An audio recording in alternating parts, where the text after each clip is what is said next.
Dirty, ready, ready, ready, dirty, ready, ready, ready, dirty, ready, dirty. Let's go! Go! Vic XL!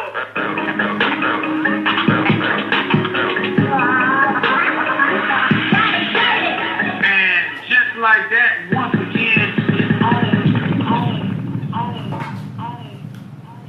And just like that, once again, it's on. What's up, world? It's your boy Vic XL, and this is the Ridin Durty show. That's right, man. Let's get this thing going for your Friday, July the 21st. It is 3 p.m. You know, we come to you weekdays 3 p.m. and Sundays at 11 p.m. Man, y'all please make sure, and I'm doing this at the beginning of the show, because they say a lot of times at the end of the show, I forget to say it. So y'all make sure y'all follow me on Instagram at Ridin Durty Radio, on Twitter at Ridin Durty Radio, on Facebook, Vic XL Walker. Make sure you follow me, keep up with the movement. We got a lot of things going on, and hey man, thank you for being here.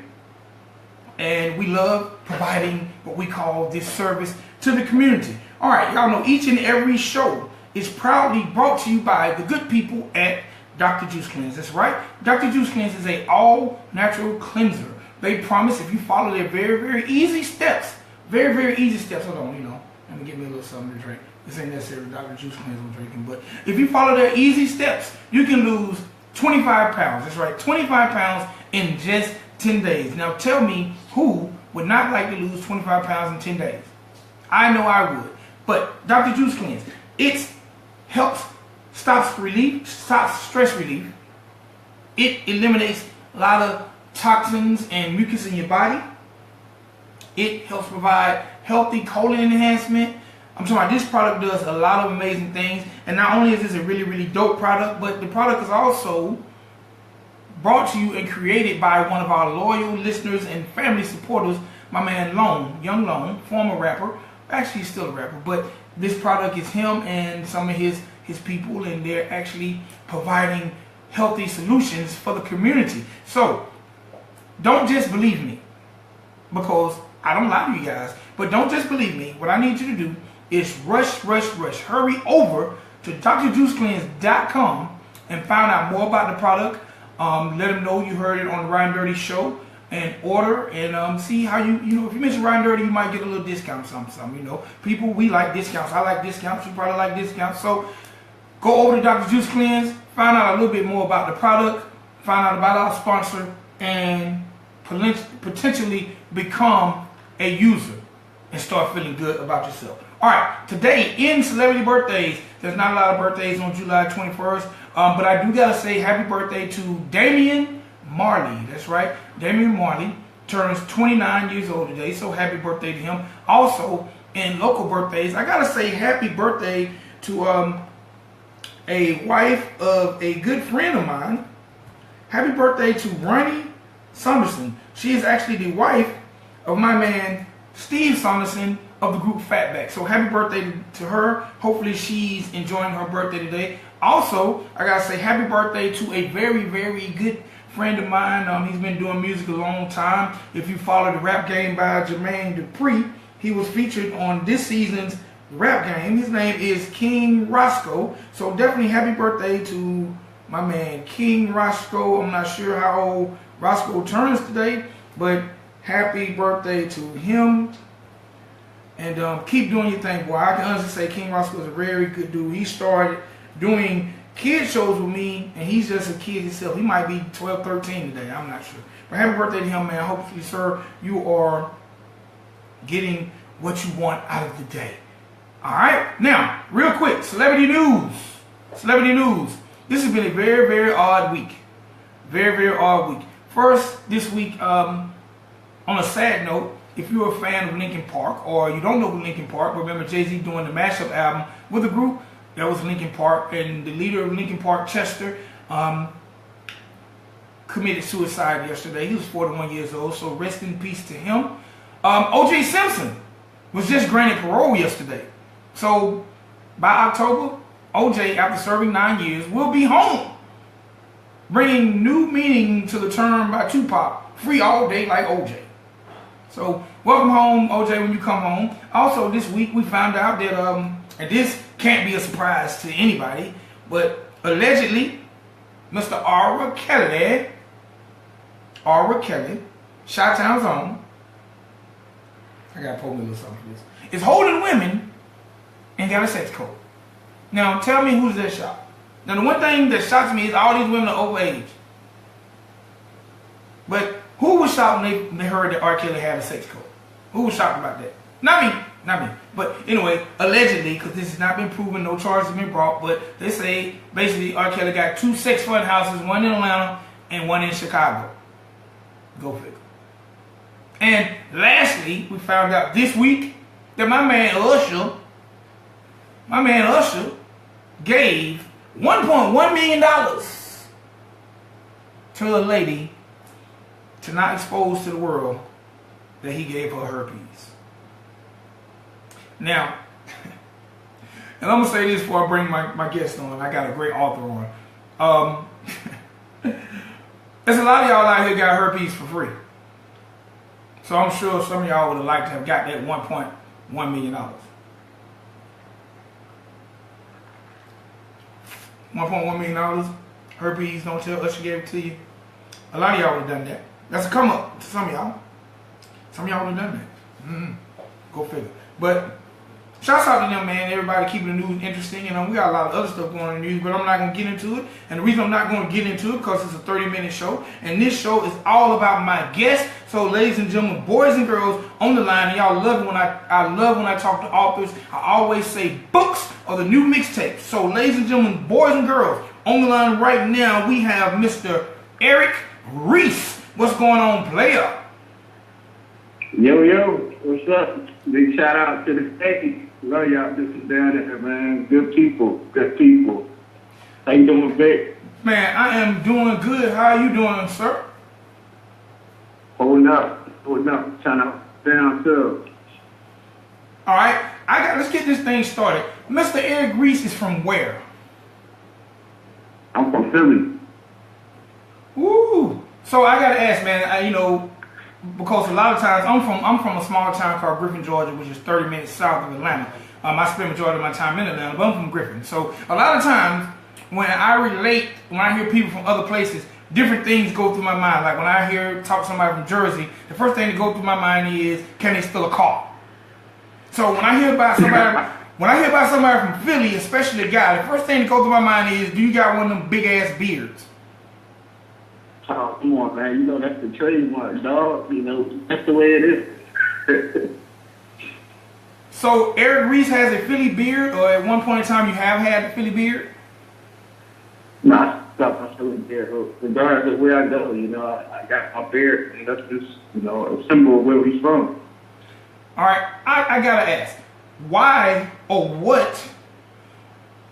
is that beard so prevalent in the Philly culture? Is it religion? Is it just culture? What's the deal with the Philly beard? Like, it's more like, I guess I would say like religious. You know what I'm saying? Philly got a lot of Muslims, you know, in the town too, myself. And, you know, that trend kind of started like in the 90s, mid-90s, matter of fact. And then now it's like more popular, you know what I mean? It branched out to even other people and other ethnicities as well. So if you come to Philly, you'll see that even like the Puerto Ricans got beards, you know, the whites got beards, you know what I'm saying? Like Chinese dudes got beards, and the Asians, and it's just crazy, bro. Yeah, the beard, man. Now the beard is, hey man, when you got James Harden rocking the Philly beard, then you know, hey man, the beard is on the forefront. You're right about that. All right, Eric Reese, growing up in Philly, what was it like for you? Oh man, you know, Philly, you know, it's an actually unique place, you know, like, you know, me growing up in Philly, you know, first of all, I was born in the mid-70s, and basically my time period, or Renaissance period, I would say it's like the 80s, and, you know, in the 80s, kind of like in Philly, we had, you know, some issues of desegregation when it came to the schools and stuff like that. So the opportunity to go out to like the white neighborhood to go, get a good education, excuse me, came to life like in the early 80s. Some of our parents like took advantage of that, and I was one of those, people that went out to the white neighborhood and, got an education or whatever, and dealt with, the adversity of being in the main part of town, which was a whole issue within itself. But anyway, just to get back, for me, Philly, it's kind of like, the hip hop, aspect of Philly was booming in the 80s, breakdancing and everything else, and then we had, some artists that came out, and I'll get into that later on, but, Philly, the fashion and everything about it just was on point, during that time. All right, how big of a part did hip hop play into the upbringing of Eric Reese? Oh man, it's a major part actually. I remember Run DMC coming to Philly in '85 at the Spectrum. I remember African Bambaataa and Sergio and and like Schoolie D and even Fresh Prince. I can give you a story about me trying to go down to his crib. In the '80s when he came out with Summertime, he was from West Philly, or actually the Overbrook section. I'll tell you a little bit about Philly, like Tough Crew, Steady B, Cool C. These like people that were like unique to Philly, particularly in the '80s and the early '90s. So, that whole home turf thing that we had Mohammedan, '90s, the mall that was with EPMD, and Justice, the Hit Squad thing, and with Redman and all them. And a lot of things was doing, in regards to the hip hop aspect that kind of molded us. I'm not saying we had our artists, but just that whole aspect, homegrown aspect of Philly, and how it played a role in everybody liked us in our city. To now, Lady B, for example, was like the first female hip hop artist. Actually, if you look into history, you'll see that she was Philly. So. There's a lot of history, the Standard Squad and everything else that was breakdancing in the early '80s. Wrigley from Philly. So, there's a lot of churches that go into hip hop, man. I obviously play a big significant role in my life. You know what? Because I go back to the beginning of hip hop, man. You just took me down memory lane. I'm from Atlanta. I know, right? I'm from Atlanta, but I've always followed the culture, so I've been abreast on the hip hop scene in multiple areas. Man, you mentioned Tough Crew, and the first thing that went through my mind was man, the Tough Crew, one of the first breakout groups from Philly. They were signed to an indie label, but the label kind of moved as a major because we had that music all the way down here in Atlanta. Man, you mentioned CEB, Counting Endless Bank, my man Cool C, Easy E's, and Steady B, man, Cool C. Actually, one of the first, and this is not a good first, but it's a truth, to be put on Death Row, hip hop artist. Steady B, one of the first artists to definitely do his thing over on Jive, man. To me, the creator of gangster rap, which a lot of people probably won't give him this credit, but he's the first person I heard spit some gangster shit. My man Schoolie D with Parkside 5-2. Exactly. There you go. So man, one time from Philly, coming up in Philly and being who you are, what made you decide to be an author? Well, kind of like my story, came from hip hop and all that, but also I grew up, and with issues of dealing with bullying, but from the African American, standpoint or perspective, and issues of adolescence, especially with, and being, growing up poor and, not having a lot, and, and what happened is I said to myself, as life went on, obviously where I got from, where I'm at right now, is that I'm trying to find a way to give back, so that way I can go ahead, and help, particularly parents who can't identify, problems that's going on with the public school children, like, how to go ahead and assess, some of those day-to-day actions that are going on with the kids. Because, a lot of times, us coming from the inner city neighborhood, like, we're doing the food lunch program, sometimes we feel a pain when we go get it, the dress, that, it's different because they got uniforms and all that stuff. But, the kicks that we used to wear, I speak so I went through all that where, like, so, I wanted to go ahead and try to address that situation, or those situations that inner city kids deal with on a daily basis, but they don't reveal it to their parents. Like, they don't say, oh, mom and dad, these people were making fun of me today. They don't go to parents like that, Maybe it brings some problems later on, obviously, because then that person feels that, okay, now I got to talk street, make money, because I got to stay on point, how I look. So, in my book, now we'll get into that, actually highlights those points, particularly to adults of youth of color. All right. Did you have to deal with a lot of that growing up yourself? And it was tough. Something, is this like the desegregation thing? Because I had started off in public school first, like the neighborhood school, and like a lot of behaviors and habits started to form. And I was actually younger, and my parents decided, like, let's go ahead and move them out, get them out the neighborhood, come out, with white people, whatever. But I went out there. Some, behaviors exist in regards to, being poor and all that other stuff. But the point was it was a different, different scenario. But bullying, teasing and all that stuff, because I just didn't have, what I guess was the standard that was set amongst my peers to have. I didn't have the thing. Two-tone leaves, remember those? Yes. Two-tone leaves. I didn't have some, I wasn't rocking them joints, Like, so, I wasn't in, and that kind of like created something in me where I said to go ahead and try to identify some of those, key issues that I grew up with, highlight them so parents know how to deal with them. Because, if you don't, then, it can't happen, then it becomes unacceptable at that point. All right. Look, Eric, let's do this, because I'm getting some feedback from your phone line.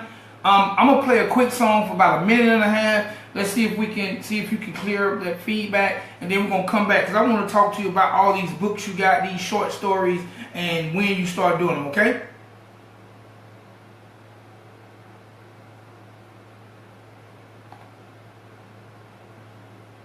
Alright, my man Eric, drop a quick joint for y'all, and then we're going to get my man Eric right back on the line.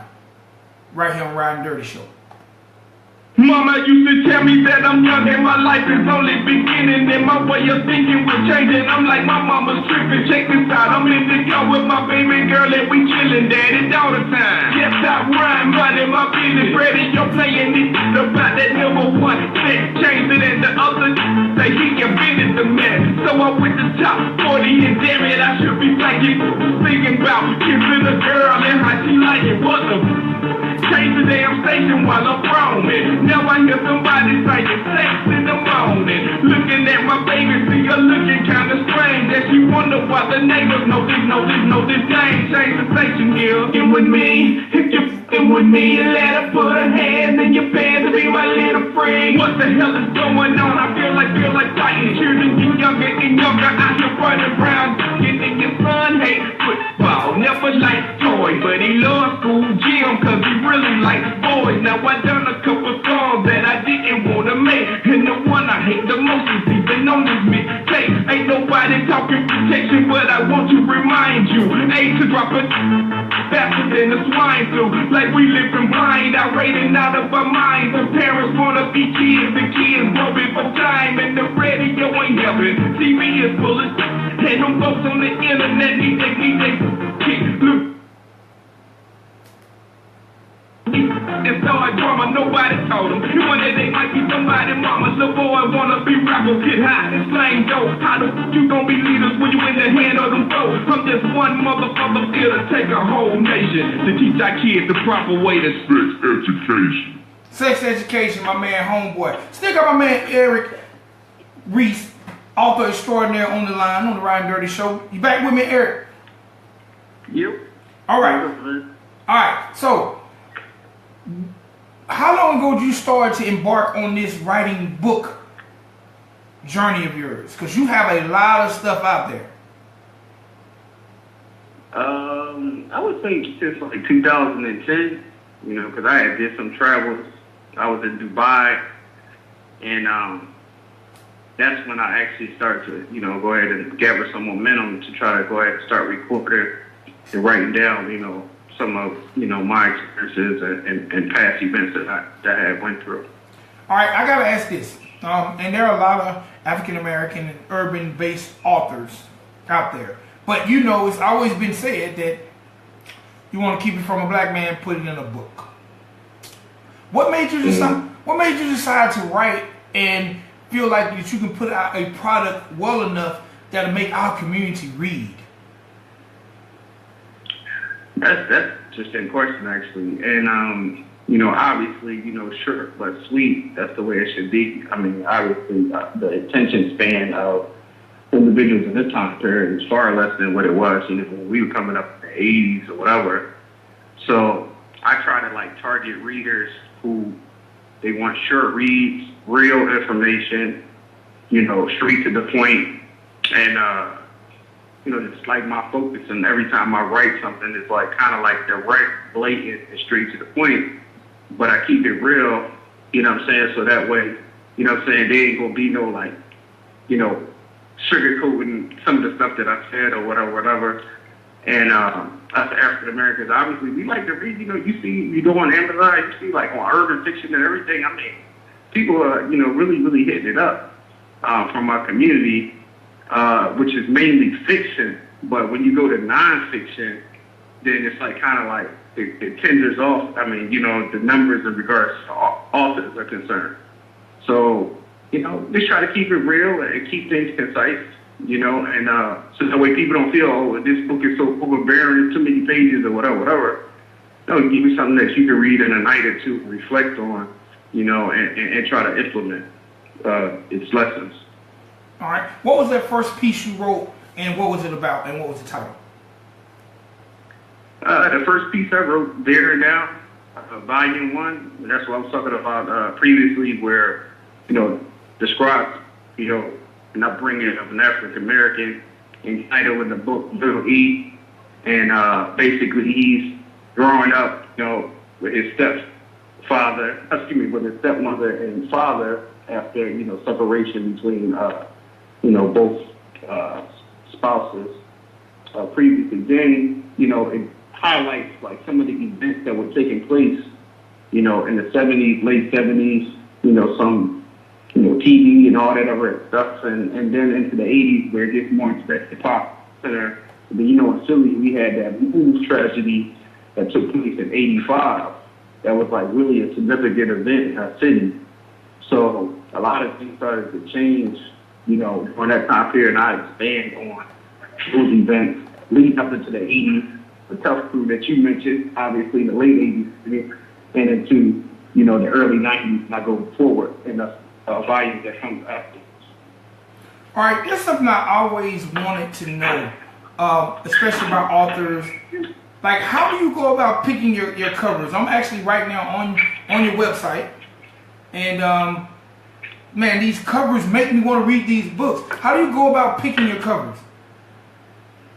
I can't quote my secrets, though, but you know, you just gotta find that artist that, you know what I mean, he understands, he got the passion, or her, and, you know, when they see, you know what I mean, the description and the synopsis of the book, then they understand, you know what I mean, it's got to be put on the front, because the cover itself sells the book. So, you know, you can, you know, have a bad cover and good information inside the book, but, you know, nobody's going to look at it. So, you know, I think that's the cover itself plays an important role in actually the sales of that title itself. Okay. Now, how many pieces at this point you have? You have Then and Now, volumes 1, 2, and 3. What other pieces out there do you have? I got this book, or actually the essay is called Why Do You Want to Come to America? And that's kind of like controversial, where it deals with like immigration, particularly people that come in over here trying to dupe the system, the visa system, et cetera, and I get into like, what's the main reasons why they're coming? Is it worth the journey? Because we know that a lot of times when people come here to, and they come as asylum seekers or whatever, the American dream ain't that sweet. So, that essay itself is translated into Spanish and also Arabic as well, and English. And then, what else books I got? Okay, the There and Now. And also, I have one more book that's on there called The 10 Facts of Life. And that's like basically kind of like some tips on, how to, navigate your life in a successful way. So that's what I got out right now. And I'm still working on some more titles as well, particularly for There and Now. It's going to be a volume 4 and 5 that's coming up as well, shortly. All right, do me a favor. You got the 10 facts of life. Give me one fact of life that Eric Reese has applied that has made him the person he is today. That one jewel. Oh, you want to know this one? That love is not unconditional. Love is not unconditional. You gonna love it. No, true that though. Love is not unconditional. I mean, obviously, our relationship with God is unconditional, but the love that we have for one another, it has to be conditional. It's not unconditional, So that's a hot topic that I've discussed with people before, and a lot of people disagree with it, but it is what it is. All right. Do you ever feel like, or would you like to see, especially this weekend, we got the movie Girl Trip coming out. Do you ever hope that one of your books, either past or present, is picked up to be done on screen? Oh yeah. 90 seconds. Hit me up, because I love work with Ice Cube. Actually, I mean, one of the realest ever. NWA, that's my generation. MCA, Scarface, Ghetto Boys. That's what I roll with. So Ice Cube himself, I would love if he can pick up this series There and Now, especially when I complete it, about 2 more volumes to go. 60 seconds. If I can get him to take it on as a project, I would love that. All right, that would be dope. All right, 2 more questions, and I'm gonna let you ride out. Number 1. Okay. Because I know a lot of authors. I've interviewed a lot of authors last year and this year. Especially, I just started interviewing authors probably. I've been doing it, but I've done it a lot from 2016 to now. Do you think, and I coined this term, books are the new mixtapes? Do you agree with that, especially when it comes to hip-hop and the urban culture? No, I don't think I agree with that, because mixtapes are, man, you taking me back, bro. Like 90s, man. 10 seconds. Like hip hop itself, what I'm saying? Like, man, it's life, man. It's living, it's our expression. The books themselves, yes, they explain, the life of individuals, or the urban life or inner city life, whatever, but it's 2 different things. So I wouldn't refer to, a book as being a mixtape. I guess the reason I said it was because you know how mixtapes introduce a lot of times these new artists that we haven't heard of, and you got to go get that new mixtape. Mm-hmm. I kind of felt like there are so many independent, self-published authors out here now that you got to go get that new book. Yeah. I mean, maybe that's the point that I'm not from that new generation. So, like, it's something to look at. it's something to look at, you know what I mean, in the future. But, you know, for me, like, for example, I'm 41 years old. You think I'm trying to be a rap artist or a hip-hop artist? No. I mean, but, come on, man. Like, no, really, though, you know what I mean? I get a shout out, man. Rockin', you know, KRS-One, Fuji Rap, the best I ever did. You know what I'm saying? That's like where I'm, that generation, that's where I'm from, you know what I'm saying? So, for me, it's like, and I played around in the hip hop game a bit, you know what I'm saying? And but my time is now is like, you know, it's writing, you know what I mean, and keeping it real, you know, through my works, you know. So that's where I'm at now. All right. Real quick, how many of your pieces are available? Because I know a lot of artists, especially in the internet era, make their books downloadable more so than print out paperback or hardback copies. Is any of your material available paperback or hardback? So, paperback, yes. Ebook, yes.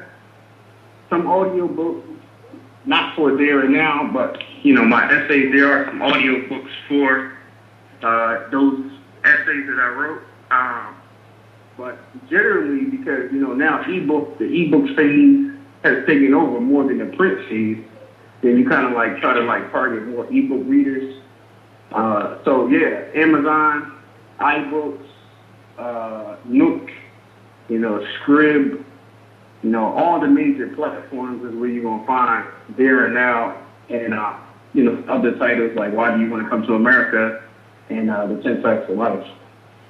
All right. Real quick before we close this thing out, let the people know where to find Eric Reese and get copies of this book. These books, not this book, these books, and accompany you on this journey. All right, so the books, you know what I'm saying, you want to read some real content and material, you would go to Amazon.com/author/Eric Reese, or you can go to my website, ericreese.live, sorry. It's Reese.life, and you can find my materials there, and my upcoming works, and my events, what I'm doing. And, you know, just go and reach out to me. You know, you want me to come in your town, spill the book, saying I'm going to spill it. So hit me up, email me, the contact information is on the website. Let's do this. All right, Eric, I got a quick question. This is one last question. Do you have any of your content in front of you right now? In front of me? Yes. Like physically, you mean? Yes. Not in front of me, no, because my attention is on you and the show and the listeners. So I'm gonna tell you why. I'm gonna tell you why I asked, because I am hip hop to the core, and you know, as a radio host, I've always asked rappers to rap, singers to sing, and I asked authors to give me a piece of their book live on air. That's why I asked, do you have any of your content in front of you? But if you know any of your content word for word, can you give it to me? I mean, I know I'm putting you on the spot. I call it the author freestyle. I know, right? My advice, go to Amazon.com/author Eric Reese. Go ahead and see it for yourself. Read the first chapter, you know, and believe me, you're going to be hooked after that. So that's my advice for those people who want to listen and read it right now at this moment. For me to read it right now. All right, Eric, and hey, ladies and gentlemen, boys and girls, y'all definitely visit the website, and y'all can also see Eric rocking the beard. Yo. Appreciate it, E. All right, man. Good looking out, Vic. All right, ladies and gentlemen, boys and girls. Love y'all dudes in the A, man. Love y'all. All right, ladies and gentlemen, boys and girls, that's my guy, Eric Reese, my man E. I'm gonna call him E. Everybody I know named Eric call him E. Eric Reese, E. Y'all make sure y'all go to his website, man. Y'all check out the books, man. Y'all definitely check out Then and Now volumes 1 through 3. Why Did I Come to America? Yep. The 10 Facts of Life and Words of Wisdom, man. Y'all definitely hit up and support our urban authors, support our community, and man, we love y'all. One time for Eric Reese. Ladies and gentlemen, boys and girls, we are out of here. This is the Ridin Durty Show. Until Sunday, 11 p.m., man. I'm gone. Peace. Peace.